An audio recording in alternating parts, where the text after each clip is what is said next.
Our how to start a kids boutique video is popping off right now. So I really want to do a bit of a follow-up here about some of the challenges that you're going to face when you have a kids boutique, because they're very unique to you. And actually, I often get a lot of emails saying like, Emily, do you know, like, I know, let's talk about it. If it's your first time watching one of my videos, hi, and thank you so much for being here. I aim to provide you the most professional level of retail education available out there. I like to say that we are the Porsche of boutique education, and really that includes kids boutiques. You are a huge part of the fabric of retail and our boutique land industry. And so I want to make sure you're successful, okay? So whether you're like deep in or you're brand new, I'm going to give you some really good tips on this video. So if this sounds like your jam, you're like, oh, okay, I like what she's saying, then go ahead and hit that subscribe button. I have videos coming out all the time that are going to really help you start, grow, and scale your boutique business with a lot of success and frankly, a lot of profit. And when you know, profit's the thing that I want to talk about first with a kids boutique. And I'm laughing a little bit because, kids boutiques have it tough. A lot of the manufacturing of kids items is just more expensive. It has to be done in specific ways so it doesn't hurt a child or hurt a baby, or it's not extra flammable. I mean, like, there are things that are true safety concerns for kids, okay? So I think just getting into this industry or being in it with the flavor of kids stuff, you need to know that margins for kids are tough. Generally, what we see is you're going to buy an item and only times by 2 to make your money, right? So a $10 jammy becomes a $20 jammy. Sometimes you get lucky and you find vendors where a $10 jammy can become a $25 jammy, but I would say those are few and far between. So you're already coming out the gate with a harder situation, understanding that like your margins will naturally be lower. Now, this is why we see a lot of people who have baby boutiques, kids boutiques, they decide to bring in some toys, or they decide to bring in other stuff. Now, I'm going to hesitate in suggesting you do that, because what can happen is then you get really over assorted, or you just kind of, again, have something for everyone, but really what it is a lot of stuff for no one. So I still want you to be very niche and specific, but because your margins are so tight, then what that means is your inventory has to be perfect. You have to manage your inventory to a T. You can't just buy whimsically like, oh, I drank a little too much at the show and I bought this and now it's a markdown. I was just at a trade show. So I was complimenting these two women on their booth. And I said, like, it's just, you have really cute stuff. And the owner of the company was, I think, kind of joking. And she said, oh, well, we just have so much though. Like, how do you get rid of it all? And I said, well, honestly, you wouldn't have had that problem if you like bought it and assorted it correctly. And I don't think I said it that way, but like I basically said, like, you can prevent overbuying. Like, that's actually not hard. The trouble is that especially when you're creative, which a lot of us in this industry are, we get excited, we get passionate about stuff. And so we end up overbuying. And this can really easily happen with kids' clothes because they're so darn cute and the toys are so cute. I mean, gosh, I have trouble not buying everything for my daughter, right? So when we go to market or when we go to buy things, we just have to be really, really sure that we can sell it. We have to be like, this price is ideal. Like, I know no one else is going to have this. I know exactly the customer that's going to buy this. You really have to be bought into those styles and know they're going to sell through, like fully sell through. And let's talk about that. Let's talk about what selling through product really looks like for a kid's store, because this is where I think the toughest thing comes in is obviously you have 2 genders. You have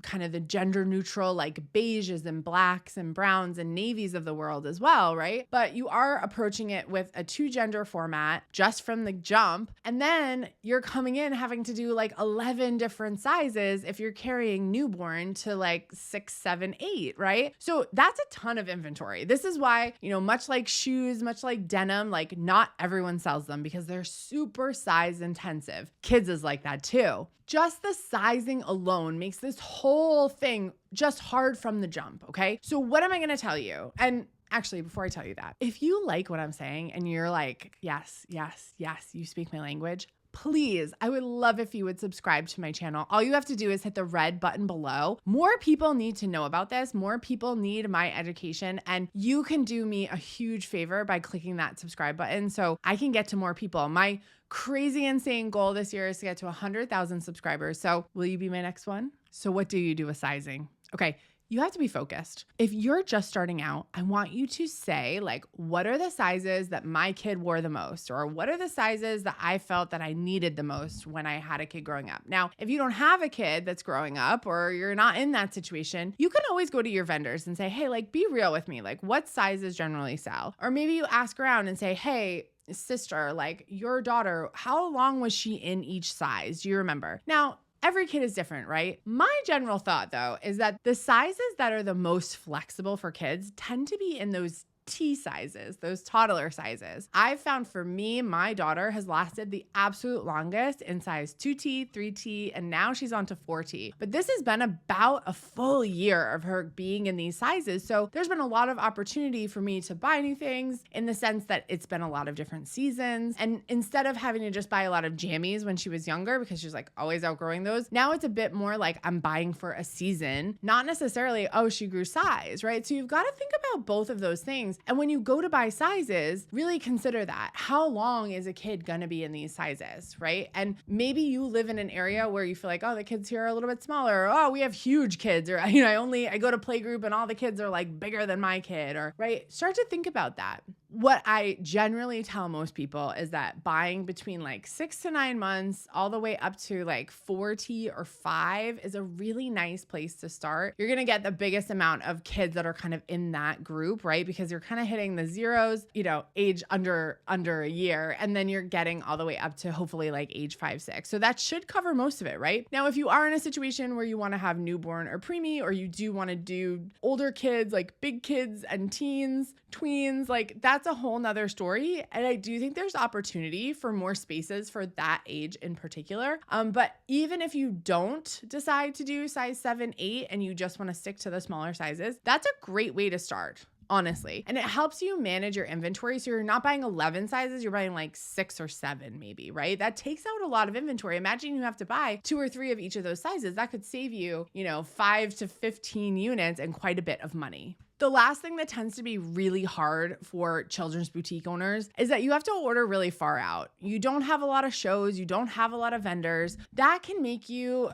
a little crazy because one, you're ordering now for in 6 months. How do you know what's going on in 6 months? Especially your first year in business, it's all going to be one big guess. I hate to say it, but as you get more in business, as you stay longer, you'll learn about your customer, we'll look at your sales, and you'll be able to place those orders in 6 months very confidently knowing what can sell it. But that first year might be a little bit shaky. That's why I say be really tight with your inventory. And on the flip side, also knowing that you have to go far out. What I've seen a lot of new kids vendors doing is allowing you to do custom prints on bamboo pajamas. For me, that's such a good way to start. Like imagine you really love dinosaurs, but you also really love Andy Warhol. Could you combine those and make a custom print for your store that your people will really love, that you can buy a smaller quantity of, and it's really custom to you? If you could do that, it's a great investment. But again, you need to kind of know like what is actually going to sell or what you really love and you're going to dress your kids in. And you haven't seen things out there, right? Like having a kid now, I kind of know what's out there. I kind of don't know what's out there. I just went to a kids vendor for swimsuits the other day.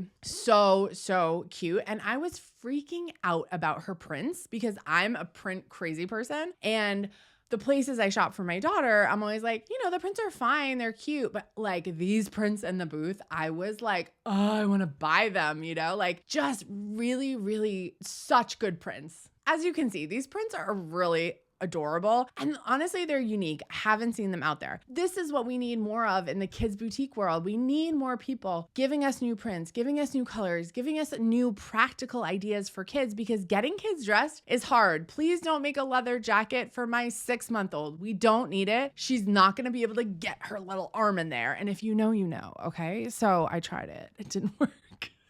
So kids boutiques are tough, but if you love it, you want to do it, you can be smart about it. Take my advice in this video and run with it. I think there is opportunity for a lot more kids boutiques, but we need to revolutionize a little bit the way we do it. We need to be smart about it because it can be a money pit if we don't do it correctly. If you have a children's boutique or you're starting one, I have worked with so many kids boutiques at this point. I would love to help you. Right now, we have my Inner Circle membership open, and that's a place where you can talk directly to me. You can also take my children's boutique masterclass in there where I walk you through a lot more of this, just in depth, like what to look at, what to think about, how to design that boutique business that really makes you money for children's, because like I said, it's tight, but you can do it. If you're interested in learning more about the Inner Circle, you can click the link below in my bio or just comment the word circle and we'll put the link underneath it. If you haven't yet watched that first video about how to start a children's boutique, head right here and check that one out. Thanks so much for joining me. Here's to making lots of friends and making lots of money. See you on the next one.